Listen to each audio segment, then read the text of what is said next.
जय हिंद फ्रेंड, हिंदी और प्राइड में आप सभी का स्वागत है।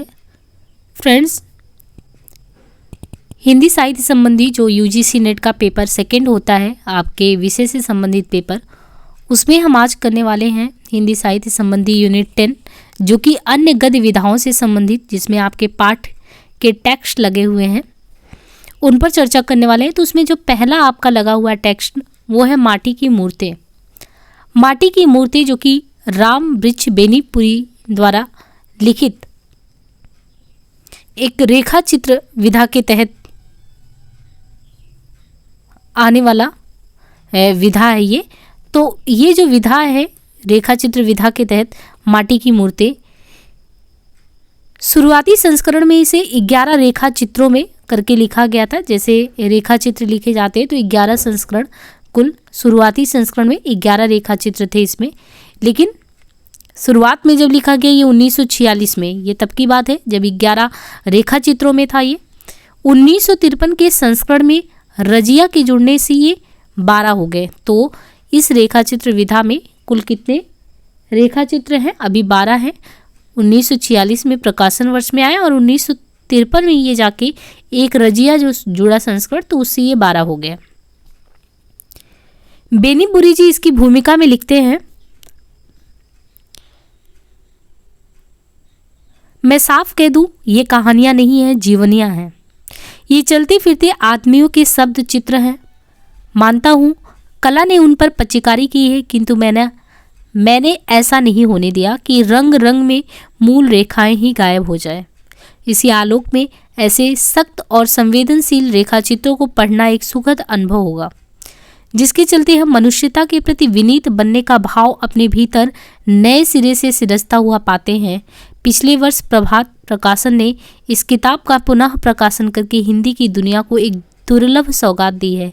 जिंदगी के नज़दीक और जिंदगी से उपजे हुए अनुभवों को एक मनुष्य का किरदार किस तरह से दूसरों के लिए प्रेरक और सार्थक बनता है, वो आप इन कहानियों से गुजर कर देख सकते हैं। ये जो 12 रेखा चित्र हैं, तो माटी की मूर्ति में संकलित सभी रेखा चित्र रामवृक्ष बेनीपुरी ने हजारीबाग सेंट्रल जेल में जब वो रह रहे थे तभी उन्होंने ये लिखा था।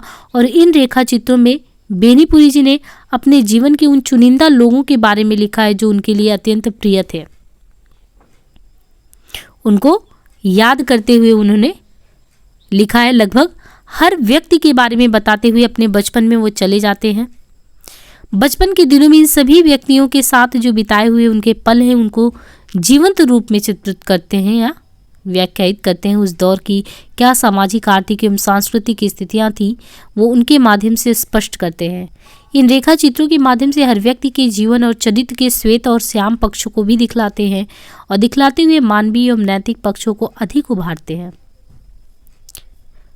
12 छोटे छोटे रेखा चित्रों का यह संग्रह विविधता से भरा हुआ है, जिनके 12 किरदार हैं, जिसमें हमने बताया कि 1953 में आपको एक किरदार रजिया ये अलग से जुड़ी हुई मिलती हैं। लेकिन रजिया के अलावा जो किरदार हैं उनमें बलदेव सिंह, तो ये अलग अलग जो भागों में विभक्त है इसी नाम से 12 किरदार में, जैसे रजिया, बलदेव सिंह के बाद है सरजू भैया, मंगर, रूपा की आजी, देव, इसी तरीके से बाल गोविंद भगत, भौजी, परमेश्वर, बैजू बामा, सुभान खां, तो एक नाम ये भी आता है सुभान खां, और बुधिया।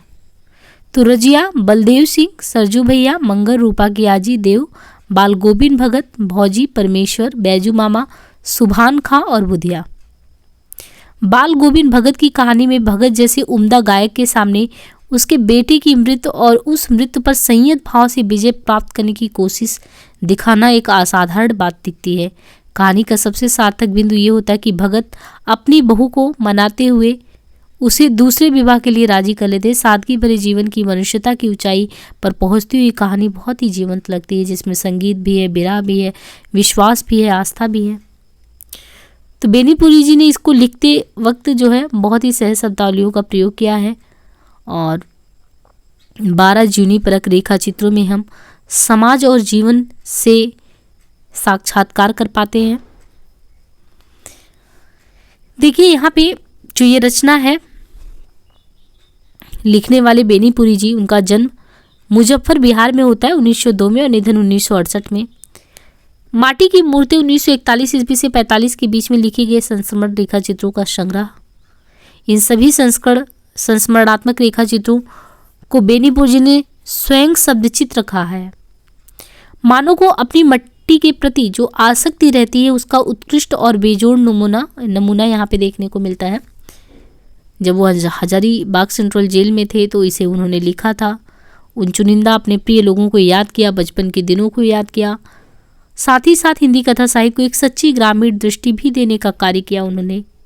जब वो 46 में 11 रेखा चित्र लिखते हैं, 53 में 12 उसे जोड़ते हैं, तो एक जो ग्रामीण दृष्टि है वो भी प्रदान करते हैं। चाहे वो अलग अलग पात्रों, रजिया हो, बलदेव हो, सरजू भैया हो, मंगर हो, रूपा कियाजी हो, देव हो, बाल गोविंद भगत हो, भौजी हो, परमेश्वरी, इन सभी के माध्यम से। और माटी की भूमिका में ये भी कहते हैं कि ये मूर्ति ना तो किसी आसमानी देवता की होती है, ना किसी अवतारी देवता की। गांव के ही किसी साधारण व्यक्ति मिट्टी के पुतले ने असाधारण लौकिक कर्म के कारण एक दिन देवत्व हासिल कर दिया और उसी को हमने क्या कहा, वो देवता में गिना जाने लगा। तो ये उनका ही कहना है।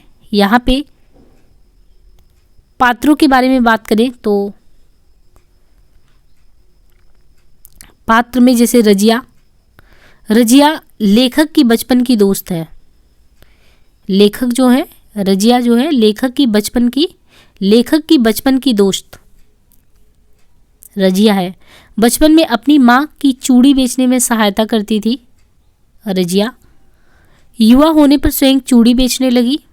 धार्मिक भेदभाव के आधार पर लोगों द्वारा उसे चूड़ियाँ नहीं खरीदने पर वो दुखी होती है। पति का नाम उसके हसन है। तो जैसे कि लोग क्या करते हैं, भेदभाव करते कि धार्मिक आधार पे कि हमें इनसे नहीं लेना चाहिए, ये तो भेदभाव की वो शिकार होती है। और रजिया जो है ये उनके संस्मरणात्मक रेखा चित्र में आता है 1952 ईस्वी में। ये जो है रजिया जो था, रजिया नाम का जो रेखा चित्र यह नई धारा पत्रिका में प्रकाशित हुआ था 1952 में। 1953 में इसे माटी की मूर्तों में संकलित कर दिया गया। जैसे बहुत सारे संस्मरण थे तो जो अच्छे थे, जैसे 1952 में ही रजिया जो संस्मरणात्मक रेखा चित्र था वो प्रकाशन में आया और 1953 में माटी की मूर्तें, तो माटी की मूर्तें में 1953 में ये माटी की मूर्ति में संकलित कर लिया गया। सॉरी 1959 ईस्वी में यह पुनः नवनीत पत्रिका में प्रकाशित हुआ। इसमें जो रजिया है उसकी सादगी देखते बनती है, सादगी और सरलता की। वो चूड़ी बेचने के व्यवसाय में भी निपुणता हासिल कर लेती है समय के साथ साथ। रजिया शब्दचित्र के प्रमुख पात्र भी हैं। जैसे रजिया चुड़ियारी तो उसमें नायिका होती है। हसन रजिया का पति होता है। बेनीपुरी की मौसी, रजिया की पोती, रजिया के 3 पुत्र, ये कुछ उसमें होते हैं। दूसरा जो संस्मरणात्मक रेखा चित्र वो बलदेव सिंह का, तो ये है बलदेव सिंह। यह व्यक्ति प्रधान शब्द चित्र है बलदेव सिंह। 1946 ईस्वी में बलदेव सिंह जो है ये 1946 ईस्वी में यह मधुकर पत्रिका में प्रकाशित हुआ था। 1946 ईस्वी में ही यह माटी की मूर्तों में भी संकलित हुआ, यानी मधुकर पत्रिका में उधर प्रकाशित हुआ, यहाँ संकलित हुआ। गांव के एक पहलवान व्यक्ति का मार्मिक चित्रण है इसमें बलदेव सिंह में। बलदेव सिंह एक पहलवान है, जिंदा दिल, शेरमर्द, इंसाफ का पक्षधर, दीन दुखियों और पीड़ितों का रक्षक है, वचन का पक्का है, ताकतवर है और बच्चों का सा निरीह और मानव सेवी जो छल पूर्वक मौत के घाट उतार दिया जाता है। पूरब बंगाल में किसी राजा के यहाँ पहलवानी करते थे, लाठी चलाने में निपुण भी थे बलदेव। गांव में राजपूत और अहिरों में वैर चल रहा था और एक विधवा के खेतों से अवैध कब्जा छुड़ाने पर उसकी मदद कर रहे थे, तो कुछ लोगों ने एक सुबह बलदेव की हत्या कर दी थी। तो ये बलदेव का पूरा रेखा चित्र हो गया। तीसरा इसमें है, और जो तीसरा इसमें है वो है सरजू भैया। सरजू भैया करके ये जो रेखा चित्र है ये 1942 ईस्वी में प्रकाशन में आया। यह व्यक्ति प्रधान शब्द चित्र है। सरजू भैया बेनीपुरी जी जो थे, उनका मुंह बोला बड़ा भाई है। वह जिंदा दिल, मिलनसार, हंसोड़ और मजाकिया था। उसके जीवन का मूल मंत्र मानव सेवा था। किसका? सरजू भैया का। सरजू भैया के संदर्भ में लेखक कहते भी हैं कि उनका चरित्र अनुसरणीय ही नहीं, वंदनीय और पूजनीय है। जब जब मैं उन्हें देखता हूँ, मेरा ज्ञानी मस्तिष्क अपने आप उनके चरणों में झुक जाता है। सरजू भैया बेनीपुरी जी, सरजू भैया के पिता महाजन बेनीपुरी जी की मौसी बेनीपुरी जी की पत्नी, तो ये कुछ इसमें पात्र आते हैं। पिता गुमास्ता जी किसान के साथ ही रुपये और गन्ने का लेन देन करते थे। लंबी दुबली देह वाला उदार हृदय। विक्टर ह्यूगो की कृति ला मिजरेबल का जिक्र किया गया है इसमें। इसके बाद चौथा जो इसमें रेखा चित्र आता है वो मंगर का आता है। मंगर व्यवसाय से मंगर हलवाहा है। हट्टे कट्टे शरीर का स्वाभिमानी है। संग्रह का विरोधी है। एक विकलांग विवाहित बेटी का पिता है मंगर। एक पुत्र की मृत्यु हो चुकी है। पत्नी का नाम भकोलिया है। वृद्ध होने पर एक आंख खराब हो गई और अर्धांग मर गया। तो मंगर संस्मरणात्मक रेखा चित्र जो माटी की मूर्तियों में संकलित है। मंगर गांव का एक मेहनती हलवाहा। उसके जैसा मेहनती हलवाहा पूरे गांव में नहीं मिलता। वह गरीब है लेकिन स्वभाव से बहुत ही ईमानदार व्यक्ति है। इसमें मंगर मेनीपुरी जी और मेनीपुरी जी के चाचा रूपा की आजी, जो पांचवा संस्मरण के या रेखा चित्र में जो 5वें नंबर पे आती है रूपा की आजी। घर में हुई एक के बाद एक आकस्मिक मौतों के कारण लोग डायन समझने लगते हैं इनको। भीड़ द्वारा डायन होने के शक में पीछा किए जाने पर कुएं में कूद करिए रूपा की आजी जो होती हैं जान दे देती हैं। ये रचना काल 1944 है रूपा की आजी का। इसके बाद रूपा की आजी में रूपा की आजी बेनीपुरी जी और रूपा और मामी और रवि बाबू, ये कुछ पात्रों का जिक्र है। इसके बाद आते देव। देव जो है इसका रचनाकाल 1944 है। कथानक ये कि देव आरंभ में एक साहसी, निर्भीक, सत्यवादी बालक के रूप में चित्रित हुआ। बाद में अपने थाने के क्षेत्र का एक छात्र नेता बन गया तथा पुलिस के अत्याचारों का शिकार हो जाता है। इसमें देव के माध्यम से मानवीयता एवं पुलिस के अत्याचारों का चित्रण है। मुख्य पात्र देव में देखें तो देव एक तपेश्वर भाई करके आते हैं। तपेश्वर भाई, कुनकुन, ये कुछ पात्र इसमें आते हैं इस कथा जो है संस्मरण रेखा चित्र में। तो देव, तपेश्वर भाई, कुनकुन, दरोगा और इंस्पेक्टर। तो लेखक के बचपन का मित्र है देव। बड़े से बड़े दर्द में भी ना रोने की आदत वाला है। अमरूद के पेड़ से गिरने से हाथ टूट जाता है। गांव में खराब चाल चलन के लिए बदनाम था देव। लेखक की सलाह पर खादी पहनने लगा और बाद में क्रांतिकारी भी हो गया था। पुलिस इंस्पेक्टर ने एक बार बहुत मारा जिसके बाद भी रोया नहीं, परंतु रात में सोते वक्त कराहने की आदत लग गई। इसके बाद जो 7वें नंबर पे है रेखा चित्र वो है बाल गोविंद भगत। बाल गोविंद भगत ये भी 1954 में, ये संस्मरणात्मक रेखा चित्र 1954 में प्रकाशन में आया। कथानक यही कि बाल गोविंद भगत जात के तेली और कबीर पंथी थे। वे कबीर को साहिब कहते थे, कबीर के पद गाते थे। बीमारी से उनका देहांत हो गया। लेखक कहना है, न जाने वह कौन सी प्रेरणा थी जिसने मेरे ब्राह्मण का गर्वोन्नत सिर उस तेली के निकट झुका दिया था। जब जब वह सामने आता मैं झुककर उसे राम राम किए बिना नहीं रहता।